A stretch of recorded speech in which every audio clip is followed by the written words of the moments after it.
Hello friend, how are you?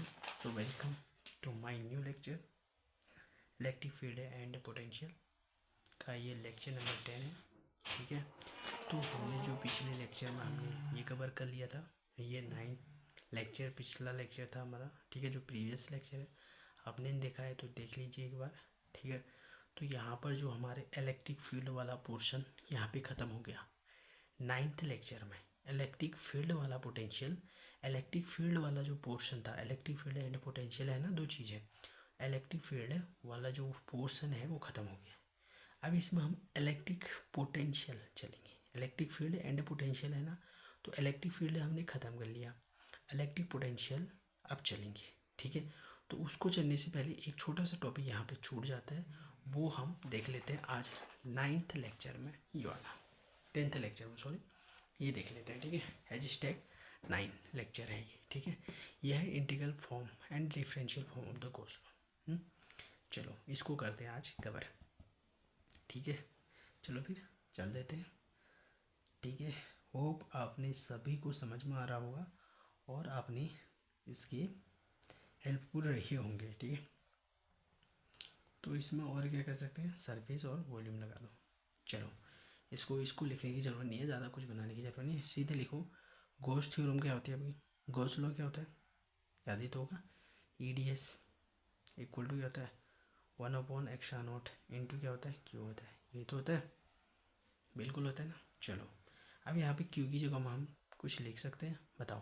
Q की जगह हम कुछ कर सकते हैं, नहीं कर सकते हैं? ठीक है, कर सकते हैं सर, आराम से कर सकते हैं। क्या कर सकते हैं, देखो रो है इसमें, तो इसमें कौन सी चार्ज डेंसिटी लगी, वॉल्यूम चार्ज डेंसिटी। मैंने आपको 3 चीज़ें बता रखी है जो कि बहुत इंपॉर्टेंट है, lambda, sigma and rho. Lambda का मतलब होता है लीनियर चार्ज डेंसिटी, जिसका फॉर्मूला मैंने बताया है, क्या बताया था, length upon charge upon length बताया था।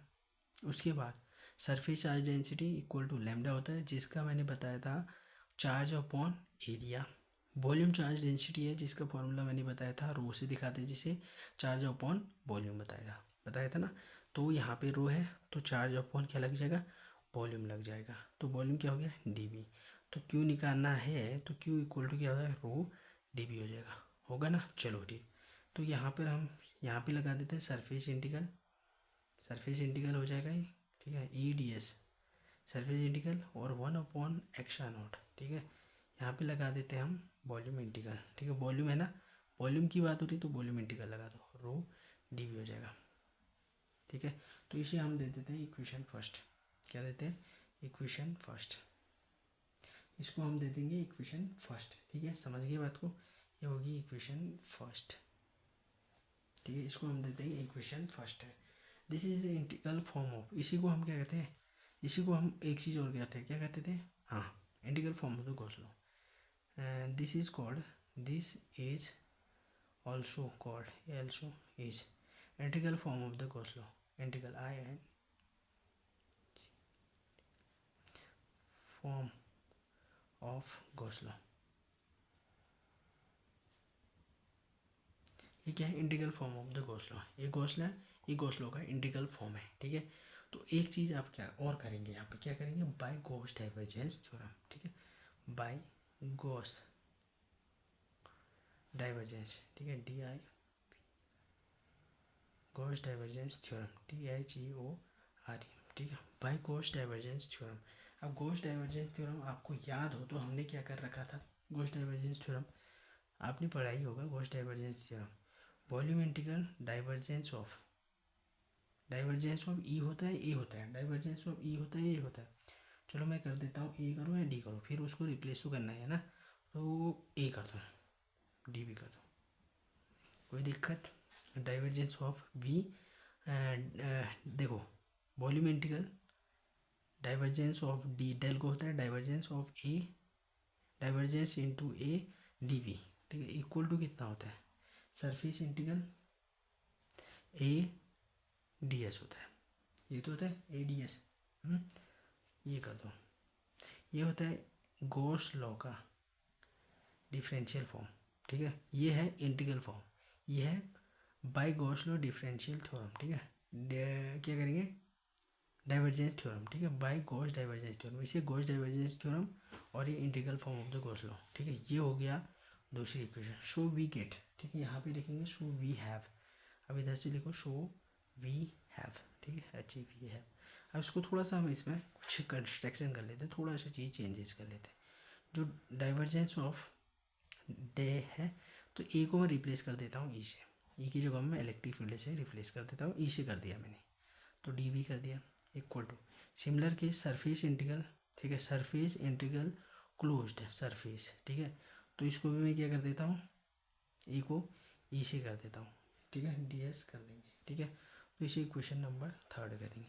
अब लिखो from equation first and third, ठीक है, first and third equation. First कौन सी है इक्वेशन बताओ, फर्स्ट ये है, थर्ड ये है, ठीक है। अगर आप इन दोनों इक्वेशन को ध्यान से देखें तो इधर वाला और इधर वाला, इसका एल एच एस साइड, इस वाला साइड, इसका आर एच एस साइड एक जैसा है, तो हम इस साइड को और इस साइड को ले लेंगे, समझे बात को, ये साइड को लेना है हमें, ठीक है। तो क्या करेंगे, वॉल्यूम इंटीग्रल, ठीक है, डेल ई, डाइवर्जेंस ऑफ ई कहते हैं, और डी वी, ठीक है, इक्वल टू कितना हो जाएगा, ये हो जाएगा, ठीक है, 1/x0 into V rho D V. समझ में आई बातें समझ में आई, क्लियर हुई जो कहना चाह रहा हूँ, ओके।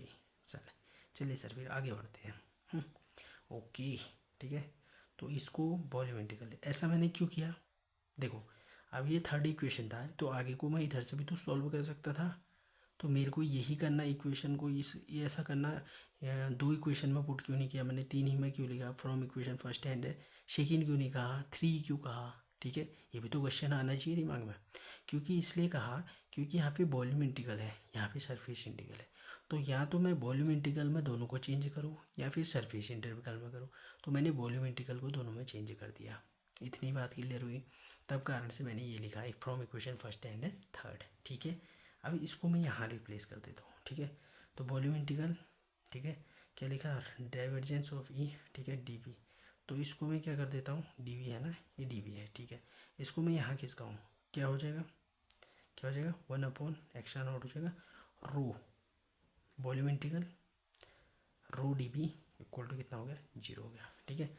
अब देखो मैं वॉल्यूम इंटीग्रल यहाँ भी है यहाँ भी है, तो मैंने कॉमन ले लिया, अब अंदर क्या लिखा, डेल ई बच गया, डेल ई को मैंने एक जगह लिया, और इधर से -1/x0 इंटू ये अगर रो लिख दो, ठीक है, रो को मैंने एक जगह ले लिया, और ये डी वी जो था कॉमन ले लिया। समझे बात को, क्या किया मैंने, इसमें ध्यान देने की बात है, देखो ना, डी वी और डी वी कॉमन है, जो कि मैंने बाहर लिख लिया, रो और यहाँ पे integral V volume integral common है, तो बाहर लिख लिया, अंदर क्या बचेगा, ये बचेगा, और सिर पे क्या बचेगा, यही तो बचेगा ना। तो आप देखो ये वाला जो है इंटू में है, तो यहाँ जाएगा तो 0 हो जाएगा, ये वाला इंटू में है तो यहाँ जाएगा तो 0 हो जाएगा, ठीक है, समझ आया, 0 हो जाएगा। तो बचा हमारे पास सिर्फ क्या, डेल ई बच गया और माइनस रो x0 बच गया, और यहाँ से इक्वल टू 0 बच गया, तो डेल ई इक्वल टू हमारा हो गया ρ/x0।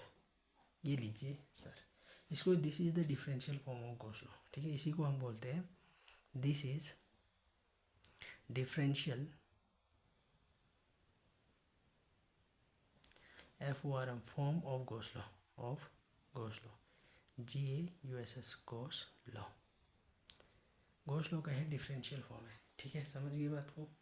सो ऑल्सो, और इसको एक चीज़ और भी कहते हैं, ठीक है, क्या कहते हैं, Maxwell's first of equation of thermodynamics, Maxwell's first equation of thermodynamics भी कहा जाता है इस इक्वेशन को।